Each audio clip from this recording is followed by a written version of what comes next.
네, 반갑습니다. 방금 과분한 소개를 받은 박양규 목사입니다. 네, 우리 이용신 목사님과는 대학교 때부터 같이 공부를 했었고요.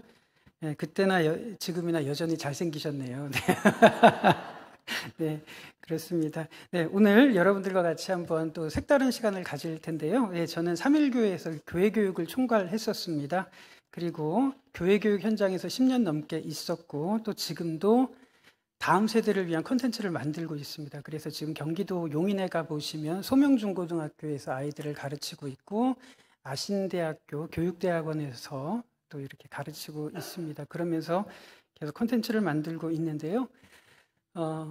앞으로 이렇게 콘텐츠를 만들면서 또 방금 말씀하신 대로 유튜브나 또 책을 통해서 접하실 수 있으리라고 생각을 합니다.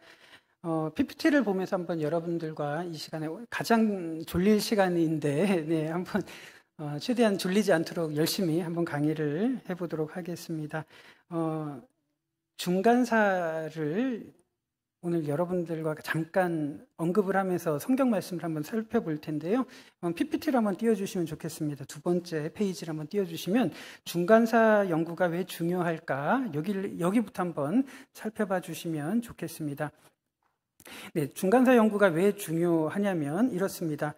우리나라의 신구약 중간사를 연구하신 분들이, 전문적으로 연구하신 분들이 그다지 많지는 않습니다.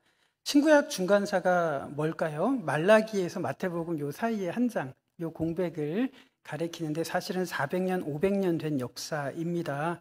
그러니까 이 공백을 우리들은 모르는 상태에서 마태복음부터 접하는데 유대인들 같은 경우에는 이 역사를 다 섭렵하면서 배웠으니까 다 알겠죠. 그렇지만 이 신약 성경이라는 것이 이 500년의 역사 위에서 세워진 책들이기 때문에 중간사를 모르면 참 이해하기가 어려운 부분입니다. 그래서 저는 고려대 대학원과 그리고 영국 대학에서 유대 문헌들을 파헤치면서 그렇게 수년 동안 그렇게 시간을 보내면서 왜 그렇게 됐는지 얼마든지 쉽게 설명할 수 있으리라고 생각을 합니다. 그래서 중간사를 모르면 이런 거랑 똑같습니다. 고려 시대와 조선 시대를 모르는데 우리 한국사를, 우리나라 역사를 이해하는 게 어려운 거랑 조금 비슷하다고 이렇게 비유할 수 있을 겁니다. 자, 그런데 다음 장을 한번 보시면요. 중간사 연구가 왜 어렵냐 하면 첫 번째로 중간사 연구자들이 많지가 않고요. 두 번째로는 보시다시피 연대순으로 가르쳐요. 연대순으로. 그래서 페르시아, 헬라, 프톨레마이오스, 셀레우커스, 하스몬 뭐 이러다 보니까 뭐 로마 3두 정치 나오고 하다 보니까 너무 어려워요. 이렇게 가르치다 보니까 역사를 하는 사람들도 어려운데 참 모르는 부분들이, 어려운 부분들이 많습니다. 그리고 용어가 어렵다 보니까 그래서 저는 이렇게 생각을 했습니다. 거꾸로 올라가는 겁니다. 바리새인이면 어디서부터 왔고 헤롯 가문이면 어디서부터 왔고 사두개인이면 어디서부터 왔는지 이런 부분들을 하면은 신약을 보시는데 훨씬 더 새로운 눈이 뜨여지시리라고 생각을 합니다. 그래서 오늘 졸리시더라도 잠깐 시간 여행을 한다고 생각을 하시고 저와 함께 시간을 타고 올라가 봤으면 좋겠습니다. 오늘 본문 말씀을 한번 살펴볼 텐데요. 로마서 16장 10절 PPT가 준비가 되어 있습니다. 한번 저랑 같이 요걸 보면서 부탁 말씀을 드리면 요거는 그렇게 화면은 이렇게 계속 이렇게 봐주시면 좋겠습니다. 이걸 토대로 계속 넘어갈 거니까요. 끄지 않으셨으면 좋겠고요. 자, 요 로마서 16장 10절을 같이 한번 읽어볼게요. 시작. 그리스도 안에서 인정함을 받은 아벨레에게 문안하라. 아리스도블로의 권속에게 문안하라. 어떻게 다가오십니까? 그냥 문안하라 이렇게 넘어가실 겁니다. 저 역시 그랬습니다. 로마서 16장에 보면 사람들 이름이 굉장히 많이 나오지 않습니까? 그냥 많은 사람들 중에 한 명이라고 생각을 했는데 중간사 연구를 통해서 이러한 사람들의 면면을 발견하게 됐습니다. 자, 이 부분 한번 지금 이 느낌을 한번 기억해 보셨으면 좋겠습니다. 아리스도블로의 권속. 이게 어떤 건지 그냥 많은 분들이 모름지기 많은 분들이 그냥 막연하다라는 느낌이 드실 겁니다. 지금 한 20-30분 정도 지나고 난 다음에 다시 이 구절을 읽으실 때 어떤 느낌이 드시는지 그게 좀 달라진 것 같아. 잘 배우신 겁니다. 그래서 그만큼 중간사 연구가 중요하다는 것을 보여드릴 텐데요. 다음을 한 번만 넘겨주시면 이렇습니다. 신약 성경에 보시면 비슷한 명칭들이 굉장히 많이 나옵니다. 다음 화면을 한번 넘겨주시면 헤롯과 관련된 사람들이 저렇게 많이 나옵니다. 헤롯 대왕도 있고요. 헤롯 아킬라오가 있고 헤롯 안디바, 헤롯 아그리파 이런 사람들이 굉장히 많이 나오는데 정식 명칭은 헤롯 아그리파 1세인데 사도행전에 보면 그냥 아그리파라고만 나오거나 아니면 헤롯 이렇게만 나오거나 혹은 헤롯 안디바라고 표기가 되어야 되는데 헤롯 혹은 안디바 이렇게만 표현이 되니까 누가 누군지 저희들 같은 경우에는 모르는 거예요. 왜냐하면 중간사에 대한 지식이 하나도 없기 때문에. 그래서 굉장히 창피한 얘기인데 헤롯이라는 이름들이 너무너무 많이 나오니까 어떤 생각을 했냐면 헤롯 되게 오래 살았다, 좀 그런 생각을 한 적이 있었습니다. 그런데 이 많은 사람들을 한번 제가 족보를 보여드리면서 여러분들에게 조금 설명을 드릴 텐데요. 그 다음 장면을 한 번만 넘겨주시면 이렇습니다. 이게 개요인데요. 어떤 거냐면 누구로부터 출발을 할 거냐면 베들레헴에서 예수님이 태어나셨을 때 베들레헴의 영아들을 학살한 그 헤롯 대왕 기억나시죠? 네, 그 헤롯 대왕부터 시작을 하는 건데요. 헤롯 대왕은 9명의 부인들이 있었는데 많이 거느렸죠. 9명의 부인이 있었는데 지금은 중요한 5사람만 A, B, C, D, E 5명의 아내들로부터 저렇게 많은 자녀들, 손자들, 증손자까지 태어나는 겁니다. 그러니까 저희들이 이런 부분들을 한 번도 제대로 접하지 못했기 때문에 사도행전을 보거나 복음서를 보면 그 사람이 그 사람인 것 같아요. 네. 그러나 전혀 다른 사람이라는 것을 조금 후에 아시게 될 겁니다. 이거 하나 좀 기억해 보시면 좋을 것 같아요. 조금 이따가 한번 물어볼 텐데 베들레헴에서 영아들을 학살했던 헤롯은 어떤 혈통일까요? 구약으로 따지면 어떤 혈통일까요? 이게 한번 퀴즈입니다. 네. 암몬 족속, 모압 족속, 에돔, 블레셋 많은 혈통이 있지 않습니까? 그 중에서 헤롯은 어떤 피를 물려받았을까요? 네, 에돔 족속의 피를 물려받았습니다. 구약에서는 에돔이라고 하고 신약에서는 그리스어, 헬라어로 바뀌기 때문에 이두메 사람이라고 하는데요. 어쨌든 요거는 하나 꼭 기억하시고 넘어가셨으면 좋겠습니다. 헤롯 대왕은 에돔 사람이다. 그러니까 오랑캐라고 생각을 하시면 됩니다. 네, 그렇게 보셔야 성경이 이제 열리기 시작하는 첫 번째 단계입니다. 조금 있다가 다시 한번 여쭤볼 텐데요. 네, 그러면 이 중간사가 어떤 위치에 있는지 한번 여러분들께서 다윗 시대로부터 소환을 해서 이까지 한번 훑어보도록 하겠습니다. 그 다음 표를 한번 봐주시면 이렇습니다. 이스라엘 왕국이 시작이 되는데 첫 번째 왕이 누굽니까?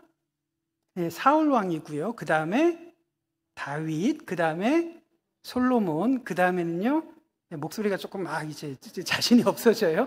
930년에 북이스라엘과 남유다가 분열을 합니다. 그런데 북이스라엘은 어떻게 되냐면 722년에 아시리아에 의해서 멸망을 당합니다. 사마리아 성이 함락을 당하고 저렇게 역사 속에서 사라집니다. 그러면 남유다는 어떻게 될까요? 기원전 606년에 바벨론에 의해서 멸망을 당합니다. 이때 누가 끌려갔죠?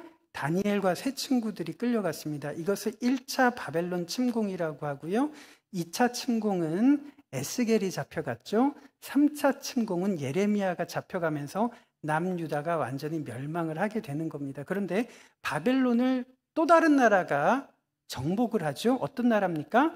페르시아라고 하는 나라, 고레스 왕 들어보셨을 겁니다. 네, 페르시아가 바벨론을 무찌르면서 바벨론의 포로로 잡혀있던 유대인들을 본국으로 돌아가게 하는 겁니다. 이것이 지금 보시는 기원전 536년에 포로 귀환이 이루어지는데요. 한번 또 저희들이 상식을 한번 점검을 해볼게요. 포로 귀환도 3차례에 걸쳐서 진행이 되는데 1차 포로 귀환은 스룹바벨에 의해서 진행이 되고요. 2차는 에스라에 의해서 포로가 귀환이 됩니다. 3차는요. 느헤미야에 의해서 이렇게 돌아갑니다. 거의 100년 동안 그렇게 3차례에 걸쳐서 돌아가는데요. 그럼에도 불구하고 이스라엘은 지금 누구의 지배를 받고 있습니까? 페르시아의 지배를 받고 있는 상황입니다. 그 다음에는 어떻게 될까요? 네, 그리스 알렉산더 대왕이 출현하면서 이스라엘은 그리스의 지배를 받게 됩니다. 그 다음은요, 네, 알렉산더 대왕이 죽고 난 다음에 나라가 4나라로 분열이 됩니다. 그러면서 이스라엘이 속한 팔레스타인 지역은 지금 보시다시피 이집트 프톨레마이우스 혹은 프톨레미 왕조에 의해서 지배를 받게 됩니다. 이때부터 좀 지루해지기 시작하죠. 네, 그렇습니다. 자, 그러면 바벨론 침공부터 여태까지가 400년 정도 되고요. 앞으로 중요한 시기가 200년이 더 남았는데 그만큼 중간기가 오래된 시간 아니겠습니까? 사울, 다윗 때부터 바벨론 침공까지가 400년이잖아요. 그런데 그만큼이 시간이 흘렀는데 앞으로 200년이 더 흘러야 예수님이 오시는 그 기간이니까 얼마나 많은 일들이 있었겠습니까? 네, 지금부터 중간기 중에서도 페르시아, 그리스, 프톨레미, 셀레우커스 왕조로 이어질 텐데 진짜 중요한 부분 지금부터 한번 보시면 좋겠습니다. 그 다음에요, 셀레우커스 왕조를 지배를 받는데 기원전 2세기에 있었던 일을 잠깐 설명을 해드리도록 하겠습니다. 그 다음을 한 번만 넘겨주시면요, 네, 이때부터 한번 눈을 크게 뜨고 보시면 좋겠습니다. 네, 주전 168년에 어떤 일이 있냐면요, 이스라엘 백성들이 그들을 지배하던 시리아, 다시 말해서 셀레우커스 왕조에게 대항을 해서 독립전쟁을 벌입니다. 이것이 바로 마카비 전쟁이라고 하는데요. 이때 누가 전쟁을 주도를 했냐면 따라해 볼게요. 하스몬. 네, 요 하스몬 왕조가 독립운동을 쟁취해서 독립을 합니다. 진짜로 몇백 년 만에 독립을 하는 거예요. 이 이스라엘의 하스몬 하면은 조금 있다가 어떻게 연결되는지 보실 거예요. 네, 하스몬 왕조가 마카비 전쟁을 일으켜서 유다 마카비가 독립을 쟁취를 합니다. 그런데 그 다음에 안타깝게도 이 하스몬 왕조에 의한 이스라엘의 독립은 100년 정도밖에 가지 않습니다. 어떤 일이 있었을까요? 그 다음을 한 번만 봐주시면, 네, 주전 63년에 폼페이우스 장군에 의해서, 로마에 의해서 이스라엘은 다시 외세의 압제 속으로 들어가게 되는 겁니다. 그러니까 잠깐 100년 동안 독립을 누렸다가 이때 다시 로마의 속국이 되면서 예수님 시대까지 이어지게 되는 겁니다. 여기까지 하면은 이제 신약 성경을 조금 이해하실 겁니다. 이때부터 로마의 지배를 받았으니까. 그런데 로마의 통치 방법은 직접적으로 속주를 통치하는 것이 아니라 이 지역을 담당할 대표를 세우는 방법을 취합니다. 이게 굉장히 정치적으로는 악랄한 방법인데요. 이게 왜 악랄하냐면 로마로서는 누군가를 대신 세우면 세금을 얻어내면서 충성을 받습니다. 그러나 사람들과의 관계는 이 대표가 다 당하기 때문에 굉장히 악랄한 방법이에요. 자기네들끼리 싸우게 만드는 그런 방법입니다. 이게 일본에서 우리나라 일제강점기에 했던 방법하고 똑같습니다. 총독부를 세워서 친일파들을 권력을 주는 겁니다. 예. 그러면 우리들은 일본 사람을 미워해야 되는데 우리나라 사람들끼리 이렇게 되는 이게 굉장히 악랄한 정치 방법이 로마 시대 때부터 이렇게 나온 겁니다. 자, 그러면 이때 로마는 권력을 누구에게 주냐면 굉장히 돈이 많고 수완이 뛰어났던 안티파테르라고 하는 사람에게 줍니다. 안티파테르가 누굴까요? 아까 말씀드린 헤롯 대왕의 아버지예요. 네, 그러면 안티파테르는 혈통은 무슨 혈통일까요? 무슨 혈통일까요? 네, 에돔 족속이죠. 이두메 사람 혹은 에돔 족속인 거예요. 왜요? 헤롯이 에돔 족속이기 때문에 아버지는 당연히 에돔 족속이겠죠. 저 사람에게 권력을 주는 거예요. 자, 그런데 안티파테르라는 사람이 죽고 난 다음에 그 다음을 한 번만 봐주시면, 네, 이때부터 아들 헤롯에게 권력을 줍니다. 아주 정치적으로 머리가 너무 좋고 정치력이 너무 뛰어난 정치의 천재 헤롯이 이렇게 등장을 하기 시작을 합니다. 너무 능력 있는 사람이에요. 잔인할 만큼 너무 능력 있는 사람이었는데 강점은 로마로부터 연주를 갖고 있습니다. 돈도 많습니다. 머리도 너무 좋습니다. 약점이 있다면 어떤 약점일까요? 약점이 있다면 어떤 약점일까요? 제가 혈통을 물어봤잖아요. 예, 에돔 족속이죠. 그런데 이스라엘 사람들은 어떤 혈통을 좋아했을까요? 하스몬 혈통을 좋아했겠죠. 왜요? 지금도 로마라는 외세의 압제를 받고 있으니까 하스몬 혈통의 자녀가 나온다면 우리나라를 독립시켜주지 않을까라는 소망을 가지고 있었는데 하스몬은커녕 에돔족 속의 사람이 지금 왕노릇을 행사를 하는 겁니다. 그러니까 헤롯에게는 강점이 있었지만 약점은 어떤 약점? 혈통의 컴플렉스를 가지고 있었습니다. 네. 그러면 이 사람은 어떻게 그 혈통의 컴플렉스를 만회했을까요? 네. 이때부터 한번 이제 상상력을 가지고 들어가시면 예, 그게 맞습니다. 예, 그 다음을 한 번만 봐주시면요. 네. 9명의 아내 중에서 지금 중요한 5명만 추려봤습니다. 이 중에서 그 다음을 한 번만 넘겨주시면요. 네. 두 번째 아내를 하스몬 혈통의 여인을 이렇게 아내로 맞이하게 되는 겁니다. 그러니까 두 번째 아내로부터 낳은 장남과 차남 역시 하스몬 혈통이겠죠. 자, 그런데 우리들이 사극을 많이 보지 않습니까? 부인들이 이렇게 많다는 것은 곧 무엇을 예상해 볼 수가 있습니까? 네. 왕위 계승에 있어서 입김이 네, 크게 말씀해 주시면 좋겠습니다. 네. 네, 그런 일들이 많이 있을 겁니다. 네. 내 자녀를 조금 더 좋은 권력에 올리기 위한 이런 암투가 굉장히 많이 있었습니다. 그렇습니다. 이렇게 부인이 많다는 것은 왕위 계승에 의해서 안타까운 일들이 많이 벌어지는데요. 그러니까 하스몬 혈통의 저 가문을 어떻게 됩니까? 다른 부인들이 없애야 되겠죠. 네, 그래서 한번 그 다음을 보시면 네, 두 번째 아내가 처형을 당해요. 헤롯에게 막 이렇게 음모를 해서 저 여자 이상해요. 막 이렇게 해서 그리고 난 다음에 그 아들들도 이상해요. 반란을 꾸며요. 그래서 아내와 하스몬 혈통의 두 아들이 죽습니다. 이걸 누가 일으키냐면 그 다음에 동그라미를 한번 쳐볼게요. 네, 네 번째 아내가 이런 일들을 주도하는 거예요. 그래서 헤롯 대왕이 하스몬 혈통의 아내와 아들들을 처형을 하는 참 저런 모습들이 조선시대나 유대 가문이나 참 비슷합니다. 네, 그런데 저 네 번째 부인이 낳은 아들이 누구냐면 그 다음을 한 번만 봐주시면 아켈라오 헤롯 안디바라는 아들을 낳습니다. 그러면 다섯 번째 부인이라고 질 수가 있겠습니까? 다섯 번째 부인은 누구를 낳았을까요? 네, 헤롯 빌립이라는 사람을 낳았습니다. 그러면 이제 어떻게 팽팽하게 전개가 되는지 조금 이해가 되시죠? 네, 저렇게 권력의 맨 위로 나온 세 사람이 보입니다. 어떤 일이 벌어질까요? 아켈라오가 로마로 가면 안디바도 따라갑니다. 그럼 황제에게 쟤 이상하네요. 나쁜 애라고. 자기네들끼리. 그러니까 로마 황제가 보다가 에이, 그래. 지금 너희들 이렇게 다투지 말고 내가 나라를 4등분 해줄게. 그래서 아켈라오, 헤롯 안디바, 헤롯 빌립 이런 아들들에게 나라를 분할해서 나누어 줍니다. 그러면 저 사람들은 이제부터 명칭이 무슨 명칭일까요?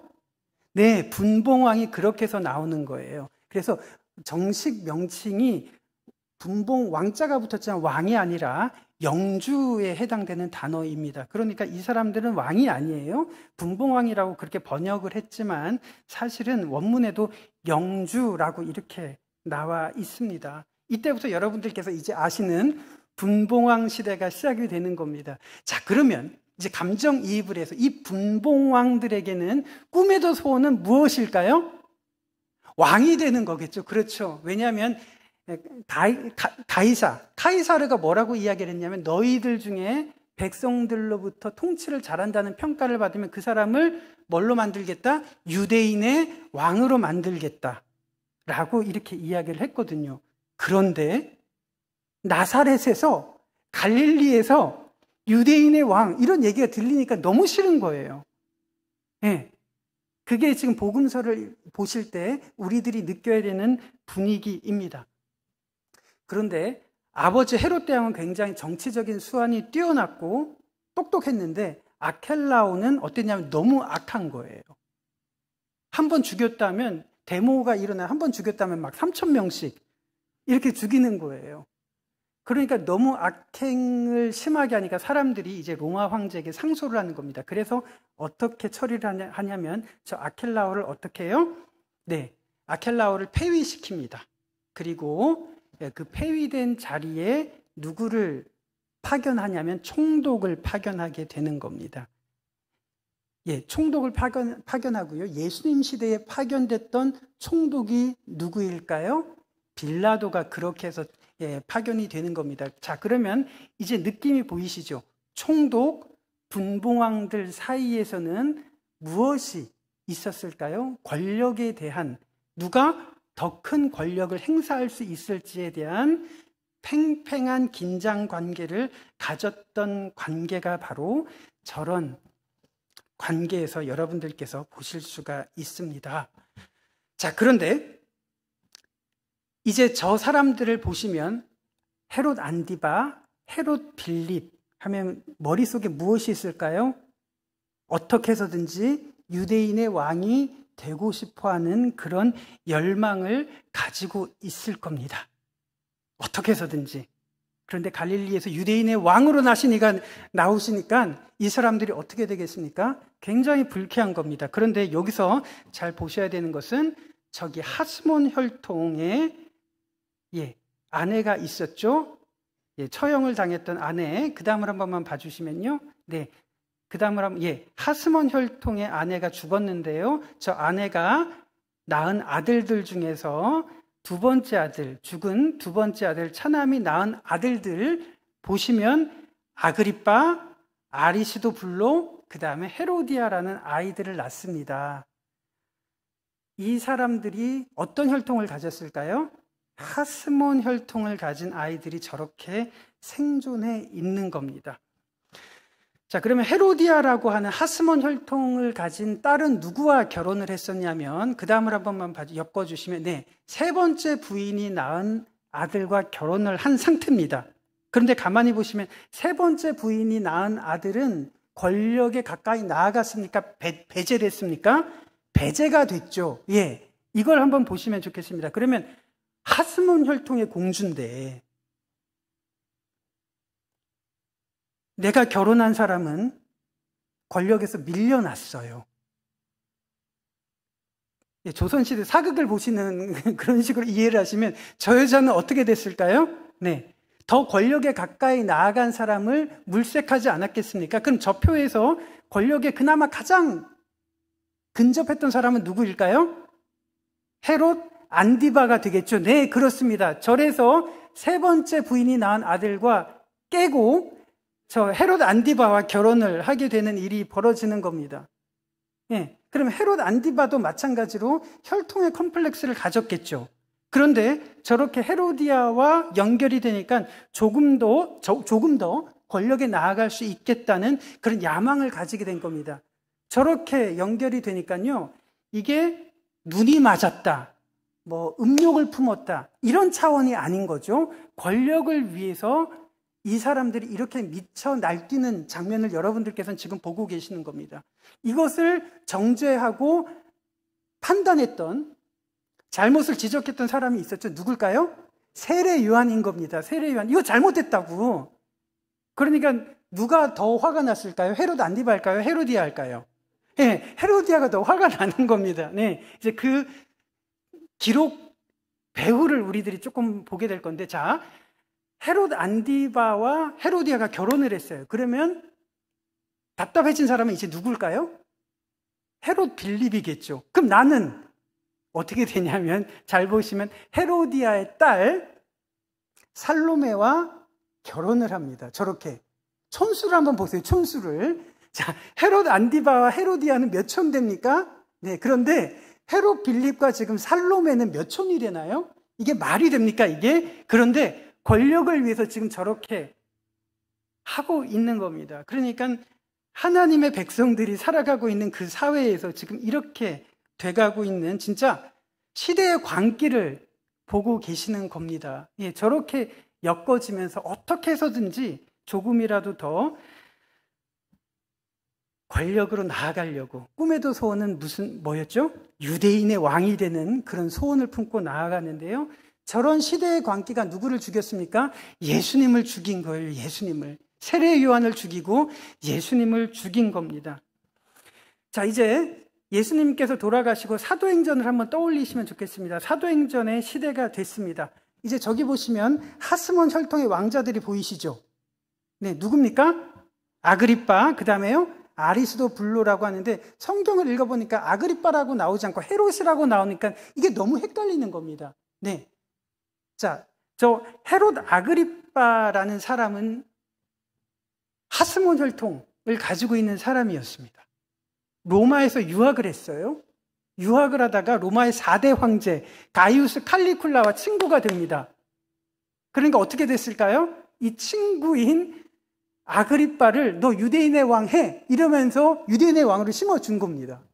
이렇게 해서 돌아온 사람이 사도행전의 그 헤롯, 벌레 먹어서 죽은 그 헤롯, 네, 그 아그리빠가 되는 겁니다. 그러면 한번 정리를 해보시면 유대인의 왕의 칭호를 받았던 사람이 누구냐면 한번 네모를 쳐볼게요. 네, 헤롯 대왕, 베들레헴에서 영아를 죽인 헤롯 대왕, 그 다음에 아그리빠가 유일하게 유대인의 왕이라는 칭호를 받게 되는 겁니다. 자, 그러면 유대인의 왕의 칭호를 받고 금의환영했다면 필요 없어지는 직책들이 보이죠? 누가 필요 없어지나요? 분봉왕들이 필요가 없어지는 겁니다. 그러니까 어떻게 될까요? 한번 그 다음을 넘겨주시면, 네, 헤롯 안디바와 헤롯 빌립은 어떻게 되나요? 네, 그 다음을 넘겨주시면 저렇게 폐위가 되는 겁니다. 닭 쫓던 개가 뭘 보는 건가요? 네, 지금 저렇게 되는 것이 사도행전 앞부분에 펼쳐지는 상황인 겁니다. 제가 역사를 더 찾아봤는데 헤롯 안디바와 헤로디아 이야기가 참 재밌습니다. 그 이후에 어떻게 됐는지, 여보! 막 이렇게 하면서 이런 장면들이 나오는데 어쨌든 참 안타깝습니다. 저렇게 물러나고 총독을 파견하는 것도 중단이 됩니다. 왜 중단이 되는지 아시겠죠? 네, 유대인의 왕이 들어갔으니까. 그런데 벨릭스, 베스도 그런 인물들이 나오잖아요. 예, 그게 어떻게 되는지 조금 이따가 한번 살펴보도록 하겠습니다. 네, 헤롯 아그리빠가 마침내 유대인의 왕이라는 칭호를 받았습니다. 조건은 어떻습니까? 헤롯 대왕도 갖지 못했던 하스몬 혈통을 갖고 있습니다. 로마 황제와 친구입니다.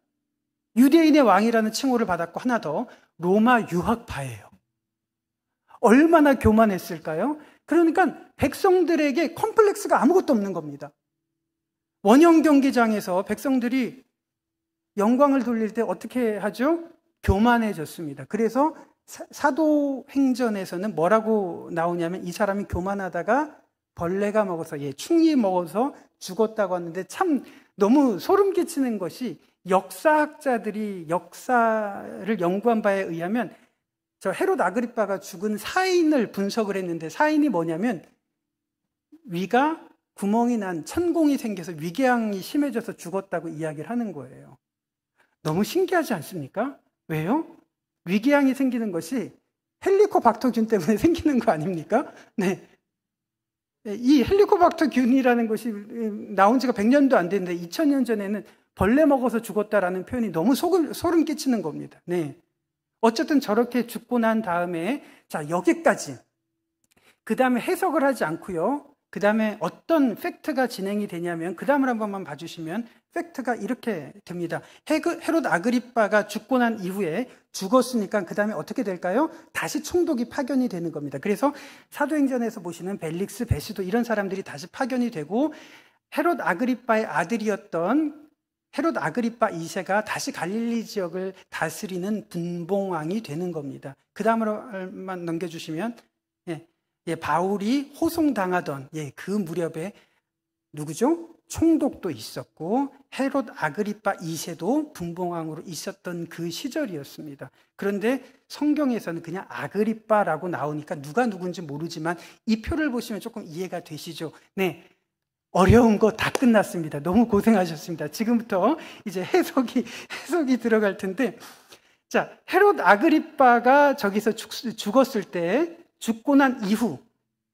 제가 지금까지 역사만 말씀드렸습니다. 헤롯 아그리파 2세가 분봉왕이 되는 것까지만 말씀을 드렸는데, 지금 저 표에서 아그리빠가 벌레가 먹어서 죽었을 때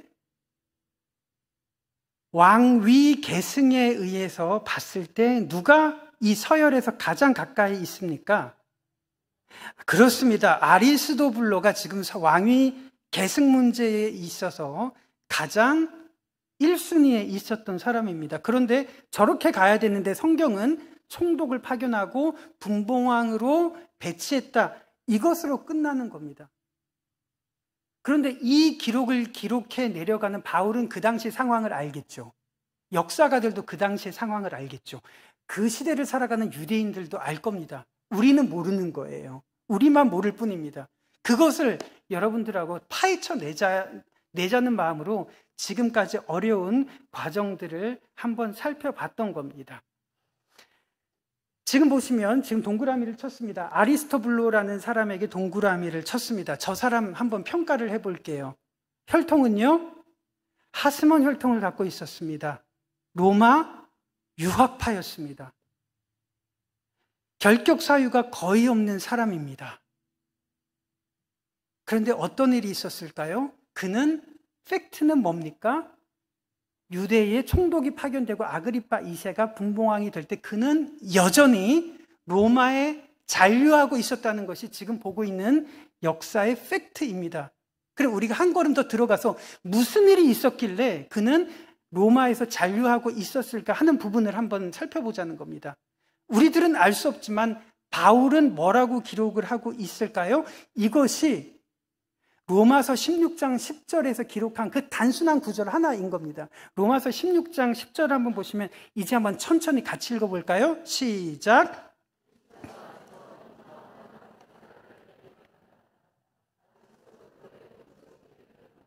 네, 지금 나올 때 아벨레 역시 왕족의 누군가 중에 한 사람일 거라고 학자들은 이야기를 합니다. 자, 그런데 아리스토블로의 건석에게 문안하라라고 이렇게 나오면서 그리스도 안에서 인정함을 받은 이런 수식어가 붙습니다. 건석이 뭐냐면 하우스홀드라고 그래서 가족의 식구들을 말하는 겁니다. 자, 그러면 여기까지 분명한 것은 사도 바울이 기록을 할 때 이 아리스도블로와 그 가족들은 로마 교회의 성도가 되어 있는 상태지 않습니까? 네, 그래서 이 사이를 우리들이 한번 보자는 겁니다. 무엇이 아리스도블로로 하여금 로마에 머물게 했느냐 하는 것입니다. 분명한 것은 유대로 가면 금의 환영할 수 있겠죠. 로마 유학파입니다. 최고의 혈통을 가졌습니다. 가족들이 그걸 몰랐을까요? 가게만 하면 돈이 생기죠. 명예가 생기죠. 무소불위의 권력이 생깁니다. 그럼에도 불구하고 아리스토블로와 그 가족들에게는 어떤 양심의 거리낌이 있었습니까? 내가 로마 교회의 성도로 있으면서 나의 구주가 바로 그 공간에서 죽음을 당하셨다라는 것을 알고 있는 겁니다. 내가 돌아가면 어떠한 피비린내 나는, 다시 말해서 헤롯 아그리빠 2세를 죽여야 되고 또 혈족을 죽여야 되고 그래서 유지가 되는 그 권력이라는 것을, 피를 묻혀야 되는 권력이라는 것을 누구보다도 잘 알고 있는 겁니다. 그 가운데 있었던 유대 권력자들이 어떠한 위선자들이라는 것을 잘 알고 있는 거예요. 내 구주를 죽인 그 현장으로 들어가기보다 나는 차라리 그것을 포기할지언정 로마 교회의 성도로 남아있는 것을 선택한 결과가 지금 여러분들과 같이 보시는 로마서 16장 10절, 이 단순한 한 구절에 나와 있는 많은 얘기가 담겨 있습니다. 그래서 영어 성경에 보시면 이렇게 되어 있습니다. Tested and approved in Jesus Christ라고 나오죠. 한글 성경에서 이 부분이 좀 번역이 깔끔하게 안 됐는데 어떻습니까? 그리스도 안에서 유혹을 받고 테스트를 받았다가 인정함을 받은 아벨레와 아리스토블로 가족이라고 성경에서는 이야기를 하고 있습니다. 어떤 테스트를 받았을까요? 이해가 되시죠? 네. 들어가기만 하면 누구보다도 훌륭한 권력을 가질 수 있는 왕위 계승 서열 1위에 있었던 사람이었지만 내 구주를 그렇게 죽인 그 땅으로 나는 차마 들어갈 수가 없다. 나는 전임들, 선왕들이 했던 그 피비린내 나는 피 묻힌 손으로 그 권력을 차마 갖지 않겠다. 나는 그리스도인으로서 살기를 원하는 그 양심이 테스트를 받고 주님 안에서 어프루브드, 인정함을 받은 결과가 지금 이 성경에 지금 보시는 그렇게 기록으로 남아 있습니다. 그래서 오늘 설교의 제목은 어떤 선택을 할 것인가라고 여러분들에게 제시한 부분이 바로 이 단순한 한 구절을 가지고 한번 생각해 보자는 겁니다. 저는 아리스토블로가 굉장히 위대한 사람이라고 생각을 합니다. 그러나 더 위대한 사람은 보이시죠? 하우스홀드입니다. 저는 아리스토블로는 그렇다고 쳐요. 아리스토블로의 아내, 아이들도 있지 않았겠습니까? 우리들이 만약에 그 자녀라면, 아내라면, 하우스홀드 중에 한 사람이라면 아리스토블로가 그런 결정을 할 때 우리들은 어떤 마음이 들까요? 아빠 미쳤어? 왜 저래? 막 이렇게 할 겁니다. 그게 바로 지금 이 가족이 당하고 있는 테스트인 겁니다. 그럼에도 불구하고 지금 바울이 이렇게 기록을 할 정도면 그것을 가족 모두가 동의했다는 이야기 아니겠습니까? 우리들은 역사의 한 페이지를 같이 나누고 있습니다. 역사의 한 페이지를 수록을 하면서 거기에 이름을 남겼던 헤롯 아그리빠라는 사람도 있지만 많은 사람들이 기록을 하지 못하는 지금 저 아리스토블로라는 사람도 우리들은 살펴보고 있습니다. 역사의 두 사람의 이름이 이렇게 남겨져 있습니다.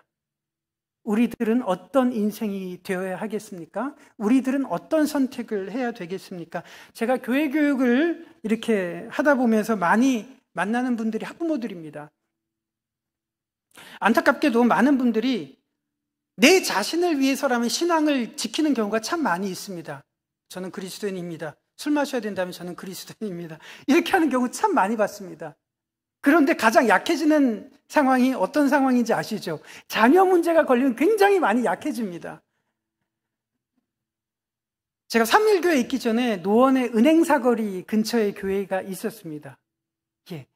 은행사거리에 가보시면 밤 10시가 되면 분명히 9시 59분까지는 조용했는데 밤 10시 땡 하면 건물에서 어떻게 이 많은 아이들이 막 나오는지 모르겠습니다. 아마 대치동과 목동과 이런 데도 참 비슷할 것 같습니다.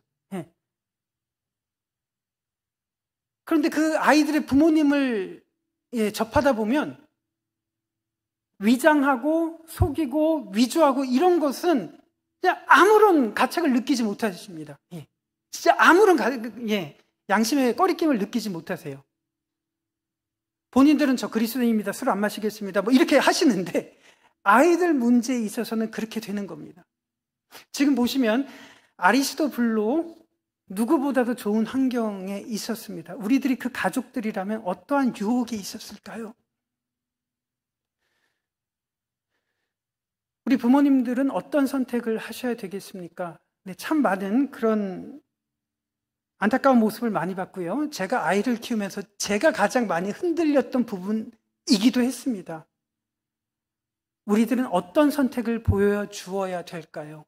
우리 자녀들에게 어떠한 선택의 표본을 남겨야 될까요? 이것이 신앙생활을 먼저 하는 우리들의 아주 중요한 결단이라고 생각을 합니다. 교육학자들이 말합니다. 자녀들은 다음 세대들은 아이들은 절대로 잔소리해서 듣지 않는다고 이야기를 합니다. 그것은 기본 중에 기본입니다. 아이들은 어떻게 배우고 느끼고 생각을 하는가? 어른들의 선택의 뒷모습을 보고 아이들은 따라가는 겁니다. 그래서 제목을 어떤 선택을 할 것인가라는 제목으로 이 시간에 우리 사랑하는 성도 여러분들과 살펴보았습니다. 우리들은 어떤 선택을 해야 될까요? 우리의 자녀들은 어떠한 선택을 하도록 우리들이 기도해야 될까요? 어쩌면 우리들이 기도하기를 헤롯 아그리빠가 되기를 기도하지는 않았을까요? 그러나 하나님께서는 분명히 이 역사 속에서 등장하는 사람들의 무게를 달리 보시고요. 역사는 두 사람을 전혀 다르게 평가를 하고 있습니다. 중요한 것은 하나님 눈앞에서 어떠한 모습으로 기억되는가가 더 중요하지 않을까 싶습니다. 말씀을 정리하겠습니다. 1000년의 역사를 여러분들과 같이 살펴보면서 이 역사 속에서 나온 아주 별 볼 일 없어 보이는 그 한 구절의 의미를 같이 살펴보았습니다. 비록 우리들은 아리스토블로처럼 이름 없이 그렇게 살아가고 있을지 모르겠지만 결코 하나님께서는 하찮게 보지 않으실 겁니다. 이름 없는 이곳에서 예배를 드리는 우리들을 아리스토블로 이상으로 가치 있게 보시고 귀하게 보신다는 그 믿음으로 우리의 삶 속에서 귀한 결정을 내리시면서 그렇게 살아가시는 믿음의 성도님들 다 되시기를 주님의 이름으로 축복합니다. 우리 시간에 짧은 시간이지만 한번 같이 기도하기를 원합니다. 예배당 문을 나가는 순간 우리